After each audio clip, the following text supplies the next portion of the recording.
नमस्कार दोस्तों, आज का वीडियो बहुत ही इंपॉर्टेंट और ज़रूरी है आप सभी के लिए।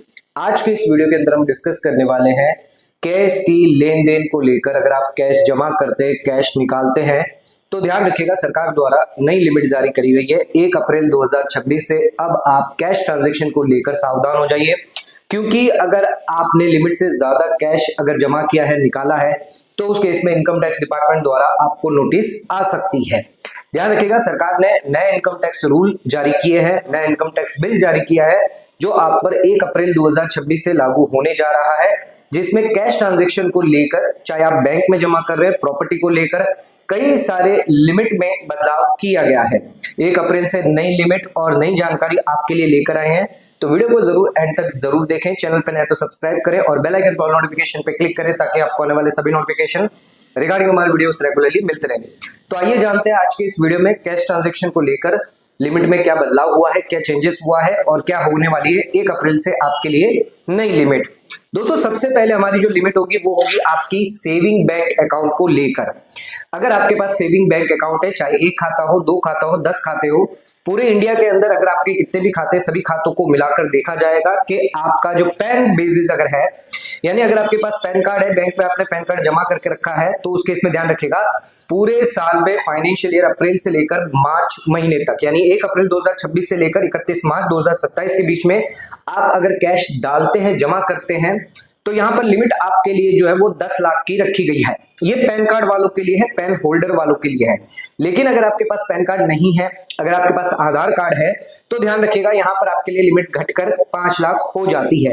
ये नई लिमिट जो है इस बार इनकम टैक्स रूल 2026 द्वारा जारी करी गई है, जिसके अंदर ये बहुत बड़ा बदलाव किया गया है कि जिनके पास अब पैन नहीं है उन लोगों के लिए 5 लाख की लिमिट सरकार ने कर दी है। यानी अब अगर आपने 5 लाख से ज्यादा कैश जमा किया तो आपको इनकम टैक्स डिपार्टमेंट द्वारा सीधे नोटिस आ सकती है। नोटिस में ये पूछा जा सकता है जो भी पैसा आपने कैश जमा किया है इसका सोर्स क्या है। अगर आपने प्रॉपर सोर्स इसका नहीं बताया, इसका प्रॉपर आपने टैक्स नहीं भरा है, तो उस केस में आपको दिक्कत परेशानी ज्यादा हो सकती है। तो सेविंग बैंक से जुड़ा हुआ ये नियम है जो आपको ध्यान रखना है कैश को लेकर। सिर्फ यहाँ पर कैश डिपॉजिट की बात करी जा रही है सेविंग बैंक में कि आपको 10 लाख या 5 लाख से ज्यादा जमा नहीं करना है।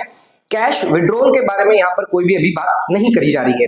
तो रिपोर्टिंग यहाँ पर जो भी बैंक है, पोस्ट ऑफिस है, जहां पर भी आप कैश जमा करने जाएंगे, अगर आपका सेविंग बैंक अकाउंट है, चाहे आपका एक अकाउंट हो, एक से ज्यादा अकाउंट हो, चाहे आपने सिंगल ट्रांजेक्शन किया हो या फिर आपने अगर मल्टीपल ट्रांजेक्शन क्यों ना किया हो, आपको लिमिट ये पता होनी चाहिए। दूसरा हमारा लिमिट है वो है करंट अकाउंट को लेकर। करंट अकाउंट के अंदर यहाँ पर 10 लाख नहीं 50 लाख की लिमिट रखी गई है। यहाँ पर pan card, non pan card कुछ नहीं है। यहाँ पर ध्यान रखना, आपको 50 लाख से ज्यादा कैश डिपॉजिट नहीं करना है, ना ही आपको कैश विड्रॉ करना है 50 लाख से ज्यादा। तो कैश डिपॉजिट के लिए भी 50 लाख की लिमिट है और कैश विड्रॉ अगर आप करते हैं तो उसके लिए भी 50 लाख की लिमिट दी गई है। करंट अकाउंट चाहे आपका एक करंट अकाउंट हो, एक से ज्यादा करंट अकाउंट हो, पूरे साल में देखा जाएगा अप्रैल से लेकर मार्च तक पूरे इंडिया के अंदर आपके जितने भी करंट अकाउंट है सभी लिमिट को मिलाकर देखा जाता है। हालांकि हर एक बैंक की अपनी अपनी लिमिटेशन होती है, जहां पर एक बैंक दूसरे बैंक को कभी नहीं बताती कि उसके कस्टमर ने कितना पैसा डिपॉजिट किया है, कितना पैसा विड्रॉ किया। लेकिन यहां पर ध्यान रखिएगा, इनकम टैक्स डिपार्टमेंट द्वारा नियमों में बहुत ही सख्ती है। 50 लाख से ज्यादा अगर आपने क्रॉस कर दिया तो यहां पर इनकम टैक्स डिपार्टमेंट जो है वो सभी बैंकों को मिलाकर देखता है। आपके एआईएस में, इंफॉर्मेशन में ये सारा डाटा जो है वो यहाँ पर रिफ्लेक्ट होता है, जिसको आप जब आईटीआर भरते हैं तब ये डाटा आप जो है वो चेक कर सकते हैं। तो ध्यान रखिएगा, करंट अकाउंट में लिमिट है 50 लाख की, चाहे आप कैश डिपॉजिट कर रहे हैं तो भी 50 लाख की और कैश विड्रॉ करते हैं तो वहां पर भी आपके लिए 50 लाख की लिमिट रखी गई है। तीसरा हमारा यहाँ पर दिया गया है वो है फिक्स डिपॉजिट को लेकर।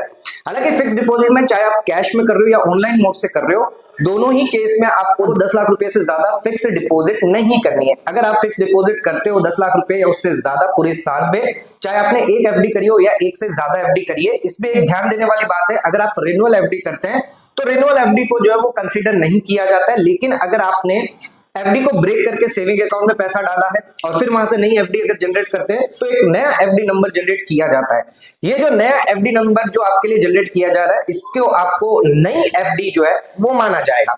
लेकिन अगर आपकी ऑटो एफडी होती है तो उस केस में उस एफडी को कंसिडर नहीं किया जाता है। तो फिक्स डिपॉजिट चाहे आपकी एक एफडी हो, एक से ज्यादा एफडी हो, फाइनेंशियली में पूरा देखा जाएगा। ऑल ओवर पैन बेसिस है यहाँ पर अगर आपके पास पैन कार्ड नहीं भी हुआ तो भी आपके लिए लिमिट जो है वो 10 लाख की रहने वाली है। हमारा चौथा पॉइंट है वो है क्रेडिट कार्ड को लेकर। क्रेडिट कार्ड में ध्यान रखिएगा, 1 लाख से ज्यादा अगर आप क्रेडिट कार्ड का बिल का पेमेंट करते हैं तो आपको सावधान रहना है। इनकम टैक्स डिपार्टमेंट द्वारा यहाँ पर जो बैंक है, क्रेडिट कार्ड कंपनी है, आपकी जानकारी सीधे भेज देगा और इनकम टैक्स डिपार्टमेंट आपको नोटिस भेज सकता है कि इतना पैसा कैश में आपने कहां से पेमेंट किया, इसका सोर्स आपसे मांगा जाएगा। प्रॉपर टैक्स अगर आप नहीं भरते तो उसमें आपको दिक्कत परेशानी आ सकती है। इसमें क्रेडिट कार्ड में एक और लिमिट दी गई है ऑनलाइन को लेकर, जिसमें 10 लाख की लिमिट है। यानी आप कैश के अलावा अगर आप एनईएफटी, आरटीजीएस ऑनलाइन माध्यम से अगर पेमेंट करते हैं तो ध्यान रखिएगा 10 लाख से ज्यादा का अगर आपने क्रेडिट कार्ड का बिल का पेमेंट किया है तो वहां पर भी आपको नोटिस आ सकती है। तो सिर्फ कैश नहीं, ऑनलाइन मोड से भी आपको यहाँ पर दिक्कत हो सकती है। इसके अलावा आप बैंक ड्राफ्ट बनवाते हैं, पे ऑर्डर बनवाते हैं या बैंकर चेक करते हैं तो वहां पर भी अगर आप कैश देते हैं 10 लाख रुपए उससे ज्यादा पूरे साल में तो आपको इनकम टैक्स डिपार्टमेंट द्वारा नोटिस भेजी जा सकती है। तो बैंक का कोई भी ड्राफ्ट अगर आप बनवा रहे हैं, पे ऑर्डर बनवा रहे हैं तो वहां पर भी आपको ध्यान रखना है कैश में 10 लाख से ज्यादा की लिमिट क्रॉस। अगला पॉइंट आ जाते हैं, अगर आपने कोई गुड्स दी है, सर्विस दी है, जिसका पेमेंट अगर आप कर रहे हैं और कोई भी व्यक्ति अगर वो गुड्स और सर्विस दे रहा है तो लिमिट यहां पर आपके लिए 2 लाख की है।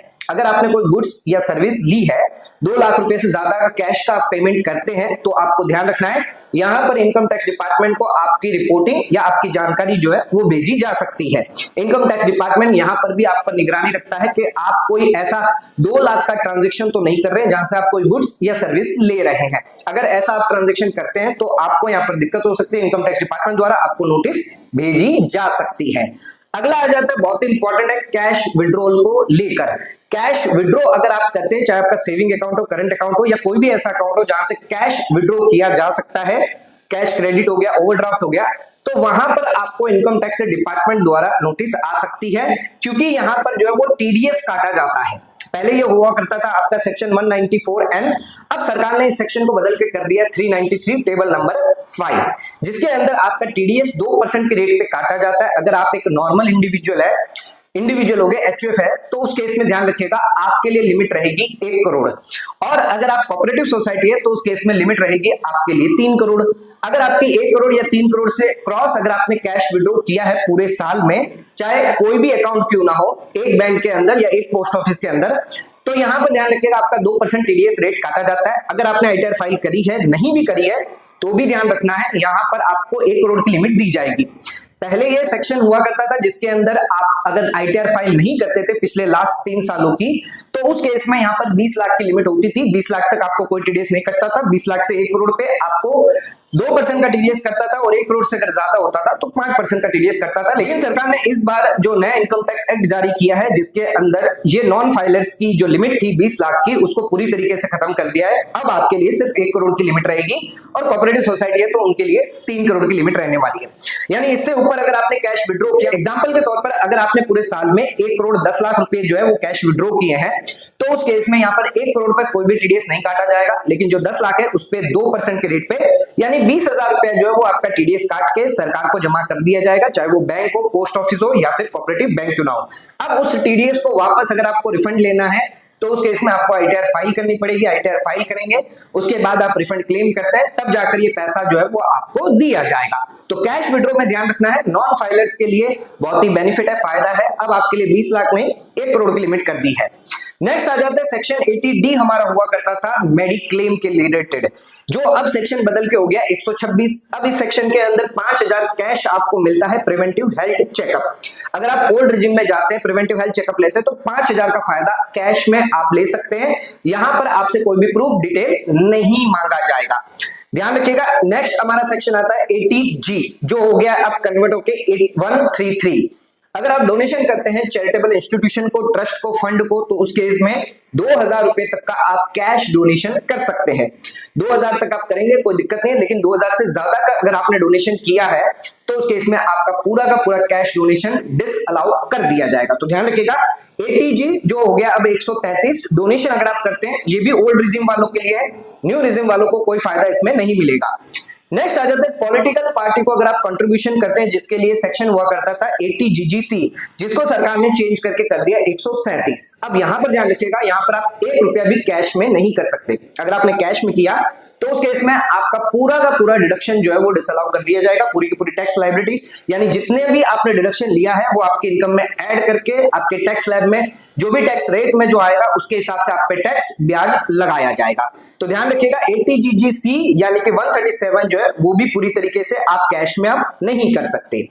अगला आ जाता है, अगर आपने किसी से लोन लिया हुआ है, एक्सेप्ट किया है या टेकन किया है, चाहे लोन लिया है, डिपॉजिट लिया है या स्पेसिफाइड एडवांस लिया है। ध्यान रखिएगा कई बार इमूवेबल प्रॉपर्टी यानी कोई भी लैंड प्रॉपर्टी हम बेचते हैं तो उस समय हम यहाँ पर एडवांस लेते हैं, सिक्योरिटी डिपॉजिट लेते हैं या एडवांस ले लेते हैं। तो ये ध्यान रखना है, ये एडवांस जो आपने लिया है वो पूरे साल में 20,000 रुपए से ज्यादा आपको नहीं लेना है। सेक्शन हुआ करता था 269 SS, जिसको सरकार ने चेंज करके कर दिया 185। इस सेक्शन के अंदर साफ साफ कहा है कि 20,000 रुपए से ज्यादा आपको कैश में, यानी लगभग आपको 19,999 रुपया जो है वो कैश में आप कर सकते हैं। अगर आपने इससे ज्यादा जो है वो कैश किसी व्यक्ति से, एक पर्सन से अगर किया है तो उस केस में 100% का यहाँ पर पेनल्टी है। मान लीजिए अगर आपने प्रॉपर्टी की डीलिंग करी है और 50,000 रुपया जो है वो डिपॉजिट में एज एडवांस ले लिया है, अब ये आपने कैश में ले लिया तो पूरा 50,000 जो है वो आपको 100% पेनल्टी इस पर लगाई जाएगी। तो हमेशा ध्यान रखिएगा 20,000 रुपए से ज्यादा आपको बिल्कुल भी किसी से भी लोन नहीं लेना, डिपॉजिट नहीं लेना, ना ही स्पेसिफाइड एडवांस आपको लेना है। इसके अलावा अगर आप रिपेमेंट भी करते हैं, यानी कि अगर आपकी प्रॉपर्टी का जो सौदा था वो खत्म हो गया, वो कैंसिल हो गया, वापस आप पैसा देना चाहते हैं तो वो भी आप 20,000 रुपए से ज्यादा कैश में नहीं दे सकते। इसके अलावा लोन का या फिर कोई डिपॉजिट जो वो रिपेमेंट अगर आप कर रहे हैं तो 20,000 रुपए से ज्यादा आपको नहीं करना। अगर आप ऑनलाइन माध्यम से करते हैं, अकाउंट पे चेक से, ऑनलाइन माध्यम से, यूपीआई, एनईएफटी, आरटीजीएस से, तो उसमें कितना भी आप कर सकते हैं, उसमें कोई रोक टोक नहीं है। लेकिन कैश को लेकर यहाँ पर सिंपल सा कहा गया है कि 20,000 से ज्यादा आप करोगे 100% की पेनल्टी आपकी लग जाएगी। एक और सेक्शन हमारा होता है सेक्शन 269 ST, जिसको सरकार ने अब 1 अप्रैल से कर दिया सेक्शन 186। इस सेक्शन में साफ कहा गया है कि अगर आप 2 लाख रुपए से ज्यादा किसी भी व्यक्ति, किसी भी पर्सन को एक दिन में अगर देते हैं, अगर आप पूरे साल में एक सिंगल ट्रांजैक्शन करते हैं 2 लाख रुपए से ज्यादा, या कोई एक इवेंट या ट्रांजैक्शन अगर मैरिज के टाइम आप 2 लाख रुपए या उससे ज्यादा का अगर आप पैसा रिसीव कर रहे हैं तो इस केस में आपको 100% पेनल्टी लग जाएगी। मान लीजिए अगर आपने यहाँ पर मैरिज के दौरान जो है आपके पिताजी या किसी रिलेटिव ने आपको 2 लाख रुपए से ज्यादा यानी 5 लाख का कैश दे दिया, तो इस केस में 5 लाख की पेनल्टी आप पर लग जाएगी। या फिर आपने कोई भी गुड्स और सर्विस का 2 लाख रुपए से ज्यादा का कैश रिसीव कर लिया है, 3 लाख का कैश रिसीव कर लिया, तो उस केस में भी आपको 3 लाख की पेनल्टी लग जाएगी। तो 2 लाख रुपए से ज्यादा आपको किसी से भी कैश रिसीव नहीं करना है, चाहे वो कोई भी व्यक्ति क्यों ना हो, चाहे वो कोई भी ओकेशन पे भी क्यों ना हो। तो ये तो हो गया हमारा अगला ट्रांजैक्शन। नेक्स्ट आ जाते हैं अपने अगले पॉइंट पे, जो हमारा आखिरी पॉइंट है। अगर आप बिजनेस में एक्सपेंस अगर करते हैं तो कैश एक्सपेंस आपका डिसअलाउ कर दिया जाता है, 10,000 रुपए से ज्यादा है। सेक्शन है इसके लिए सेक्शन 36, जिसके अंदर साफ कहा गया है कि एक व्यक्ति को एक दिन में आप 10,000 रुपए से ज्यादा कैश जो है वो नहीं दे सकते। अगर मान लीजिए आपके यहाँ पर कोई कर्मचारी है, आपका बिजनेस है और उस कर्मचारी को आप महीने में यानी एक दिन के अंदर 20,000 रुपए दे रहे हैं, तो ये पूरा का पूरा 20,000 रुपए जो है वो आपका डिसअलाउ कर दिया जाएगा। तो सिर्फ 10,000 रुपए तक ही आप यहाँ पर दे सकते हैं। अगर आप ट्रांसपोर्ट के लिए दे रहे हैं तो वहां पर 35,000 रुपए तक आप ट्रांसपोर्टर को दे सकते हैं, वहां पर लिमिट जो है वो कैश की बढ़ाई गई है।